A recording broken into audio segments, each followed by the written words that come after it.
Il s'agit d'une usine complète d'enrichissement de sable de silice de 50 TPH comprenant l'alimentation, le lavage, le broyage, le criblage, la séparation par gravité, la séparation magnétique, la déshydratation et le processus de pile sèche de résidus. Détaillez l'organigramme du processus comme ci-dessous. 1. Le chargeur ou l'excavatrice envoie les matières premières à la trémie, puis à travers le chargeur pour envoyer uniformément les matériaux au convoyeur à bande, puis à la première machine à laver du sable en spirale pour le lavage primaire. 2. La machine à laver du sable en spirale lave l'argile du sable de silice et élimine l'eau de boue, son trop-plein et de l'eau de boue, son sous-écoulement et du sable de silice propre. 3. Le sable siliceux lavé par le premier laveur en spirale est acheminé vers la trémie de transit par le convoyeur à bande, puis par l'alimentateur électromagnétique pour alimenter en douceur le broyeur à boulet. Le broyeur à boulet est utilisé pour broyer la silice jusqu'à 20 mèches. 4.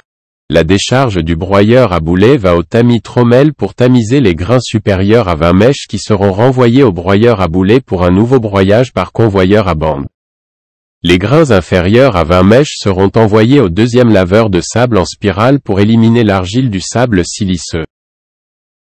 5. Le trop-plein des deux ensembles de laveurs de sable en spirale, eau de boue, sera pompé vers un épaississeur pour ajuster la concentration de la boue requise par la machine de filtrage. Le trop-plein de l'épaississeur est de l'eau claire qui peut être recyclée, et le sous-écoulement de l'épaississeur est une boue de résidus qui est envoyée à une machine de filtrage à plaque pour éliminer l'eau. Il s'agit d'un processus d'empilage à sec des résidus. 6.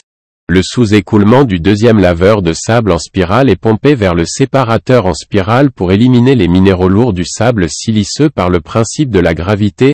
Ici, l'utilisation de deux étapes de séparation en spirale permet de récupérer davantage de sable siliceux. 7.